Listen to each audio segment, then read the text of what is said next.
Hello साथियों, मैं जय कामत एक बार फिर से स्वागत करता हूं आप सभी का टीचिंग एस्पिरेंट्स यूट्यूब चैनल पर। दोस्तों, कल भाई आपका डीटीपीएससी पीआरटी का नोटिफिकेशन जारी हो चुका है और नोटिफिकेशन के ऊपर जब भी मैंने वीडियो बनाया था उसके बाद में भाई आप लोगों के बहुत सारे सवाल आ रहे थे और उन सभी सवालों में जो सबसे ज्यादा सवाल थे भाई वो कुछ इस प्रकार से थे और उन्हीं के ऊपर अपने यहाँ पे चर्चा करने वाले हैं। तो देखिए, एक तो आपका ये सवाल आया था कि भाई इसका एग्जाम कब तक होगा, और भाई सबसे ज्यादा पूछे जाने वाला सवाल यही था कि इसका एग्जाम कब तक होगा। फिर भाई दूसरा सवाल आपका ये था कि भाई यहाँ पे आयु में छूट मिलेगी या फिर नहीं मिलेगी। फिर तीसरा सवाल आपका ये था कि भाई योग्यता क्या क्या है, क्योंकि अभी बहुत सारे साथी अपने साथ में भाई राजस्थान से जुड़े हुए हैं, तो उनका यही सवाल था कि भाई हमने बीएड कर रखी है तो फॉर्म भर सकते हैं नहीं भर सकते, डीएलएड कर रखे तो फॉर्म भर सकते हैं नहीं भर सकते, और भाई सीटेट में पेपर 1 चाहिए पेपर 2 चाहिए। इस तरीके के आप लोगों के सवाल थे। फिर आपका एक ये भी सवाल था कि भाई बहुत सारे साथी ऐसे जो भाई यूपी बिहार दिल्ली से होंगे या फिर राजस्थान से होंगे, वो भाई एससी एसटी कैटेगरी से, तो भाई वो ये पूछ रहे थे भाई हमें दिल्ली में एससी कैटेगरी में काउंट करेंगे एसटी में करेंगे। ओबीसी वाले हैं वही वो भी पूछ रहे थे कि हमें भाई सीटेट में 82 मार्क्स से होंगे या 90 मार्क्स से होंगे। इस तरीके के आप लोगों के बहुत सारे सवाल आ रहे थे, तो भाई उन सभी सवालों को मैंने यहाँ पे लिखे, उन सभी सवालों के ऊपर यहाँ पे चर्चा करने वाले हैं। अब देखिए, इन सवालों के ऊपर जाएं उससे पहले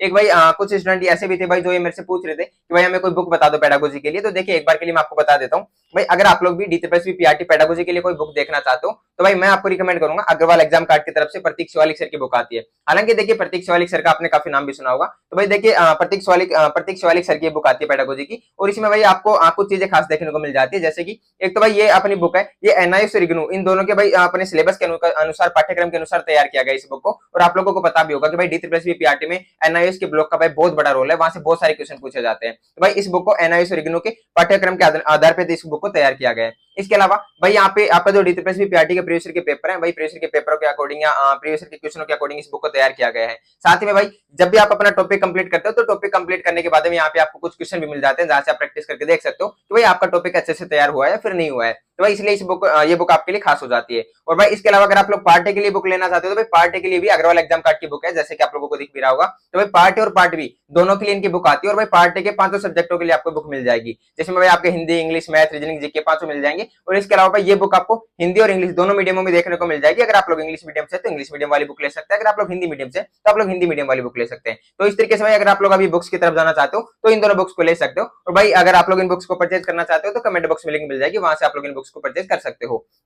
अब अपन अपने वीडियो के मुद्दे के ऊपर आते हैं और अपन बात कर लेते हैं इन सभी मुद्दों के ऊपर। जैसा कि भाई सबसे जो ज्यादा सवाल आ रहा था वो यही था कि भाई एग्जाम कब तक होगा। तो देखिए, एग्जाम को लेके मैं आपको बताना चाहूंगा कि भाई इसका एग्जाम भाई इस साल होने के तो एकदम ना के बराबर ही चांसेस लग रहे हैं। मेरे को 1% भी नहीं लग रहा कि इस साल आपके एग्जाम होंगे, क्योंकि भाई पहले के कुछ एग्जाम अभी पेंडिंग में है। इसके अलावा भाई आप लोगों को पता भी होगा कि भाई डीटीपीएससी अपने नवंबर के आसपास में, नवंबर मिड में जाके फिर मैक्सिमम दिसंबर तक आपके एग्जाम करवाता है। और भाई उससे पहले तो अभी आप लोगों के जो पुराने एग्जाम है भाई वही अभी पेंडिंग चल रहे हैं, वही अभी उनका प्रोसेस कंटिन्यू चल रहा है। तो भाई इस साल होने के तो मेरे को बिल्कुल भी चांसेस नहीं लगते। मेरे को भाई जितना पता है भाई उसके अकॉर्डिंग आपको बता रहा हूँ। भाई जनवरी फरवरी में भाई आप लोगों को पता होगा डीटीपीएससी अपने ड्रेस कोड की वजह से अपना वो जनवरी में और फरवरी में एग्जाम बहुत कम करवाता है, और फरवरी में करवाता भी है तो भाई मिड फरवरी के बाद में जाके करवाता है। तो इस तरीके से अगर आप अभी आइडिया लगाना चाहोगे तो भाई अभी मेरे को ऐसा लगता है आपका ये एग्जाम भाई मार्च में जाके होने वाला है। मार्च के आसपास जाके, अप्रैल के आसपास जाके आप मार्च मान के चल सकते हो कि मार्च में आपका एग्जाम होने वाला है। तो कुल मिला के भाई आप ये मान के चलो आपके पास में भी अक्टूबर का महीना, नवंबर का महीना, दिसंबर और जनवरी और फरवरी, ये 5 महीने आपके पास में पूरे हैं जहां पे आप अपनी तैयारी अच्छे से कर सकते हो।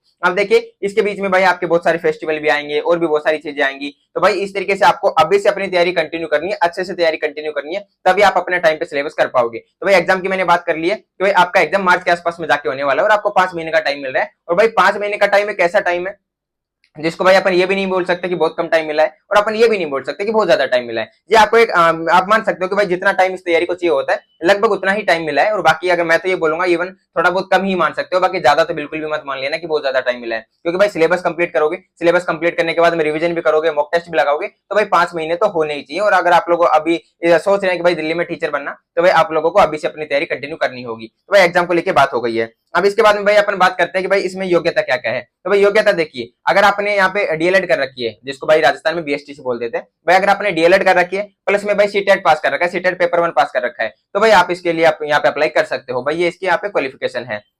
अगर अपन आगे चलते हैं कि भाई यहाँ पे अब जो एससी एसटी कैटेगरी वाले हैं ना और एक ओबीसी कैटेगरी वाले हैं, भाई इन साथियों के भी बहुत सारे सवाल आ रहे थे कि भाई हम एससी कैटेगरी से, हम एसटी कैटेगरी से, हम ओबीसी कैटेगरी से, तो भाई हमें दिल्ली में जनरल में काउंट करेंगे या फिर एससी एसटी ओबीसी में आएंगे। तो देखिए, मैं आपको बताना चाहूंगा भाई जो अपने अदर स्टेट की ओबीसी कैटेगरी है, भाई ओबीसी कैटेगरी को भाई दिल्ली में जनरल कैटेगरी में ही काउंट करेंगे। लेकिन अगर आप बात करते हो एससी कैटेगरी और एसटी कैटेगरी की, भाई इन दोनों को वहां पे एससी एसटी में ही काउंट करेंगे। तो भाई इसी आधार पे आपके जो सीटेट के मार्क्स है वो भी वहां पे मांगे जाएंगे। अगर आप ओबीसी कैटेगरी से तो भाई आपको वहां पे 90 मार्क्स चाहिए होंगे सीटेट में, तभी आप वहां पे फॉर्म फॉर्म भर सकते हो। अगर आप SC/ST कैटेगरी से हो तो भाई आपके 82 नंबर में भी वहां पे काम बन जाएगा। तो भाई ये अपनी कैटेगरी की बात भी हो गई है। अब अगर आगे अपन बात करते हैं भाई आयु में छूट की, तो भाई देखिए आयु सीमा में अभी आपको जो छूट दी गई है भाई, जो SC/ST कैटेगरी से होंगे और भाई OBC कैटेगरी से होंगे, उनको जो अभी भाई जो छूट दी गई है वही छूट आपको आगे रहने वाली है भाई। इसमें कोई भी चांसेस ऐसा नहीं है कि आपको आयु में आगे कोई छूट मिलने वाली है। देखिए हालांकि भाई सरकार को छूट देनी चाहिए, विभाग को यहाँ पे छूट देनी चाहिए, क्योंकि भाई 4 साल के बाद में वैकेंसी आ रही है। तो भाई बहुत सारे साथी ऐसे जो भाई 4 साल में ओवर एज हो जाते हैं भाई, इसी आधार पे भाई उनको छूट देनी चाहिए, बिल्कुल देनी चाहिए।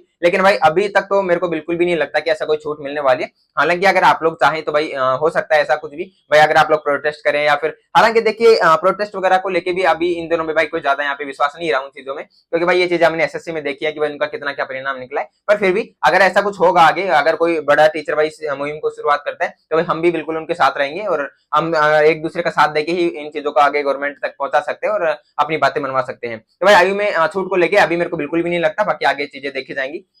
और भाई देखिए एक चीज और बताना चाहूंगा, अब आगे की तैयारी के लिए आपको भाई अभी एक वीडियो मिल जाएगा आज, या पता नहीं भाई ये वीडियो पहले अपलोड होगा या वो वाला वीडियो पहले अपलोड होगा, पर जो भी वीडियो अपलोड हो जब भी हो इसके बाद में, इससे पहले आप लोगों को वो वीडियो देख लेना है। उसके बाद में भाई अपनी इस तैयारी को कंटिन्यू करने वाले हैं, मैं आपको बताने वाला हूँ कि आगे आप अपनी तैयारी किस तरीके से कंटिन्यू कर सकते हैं। तो आई होप कि आपको ये वीडियो जरूर पसंद आया होगा, और भाई पसंद आया हो तो लाइक शेयर कमेंट करना बिल्कुल भी मत भूलना। बाकी चले फिर अभी अभी के लिए इतना ही, मिलते हैं नेक्स्ट वीडियो में नेक्स्ट टॉपिक के साथ, तब तक के लिए जय हिंद जय भारत।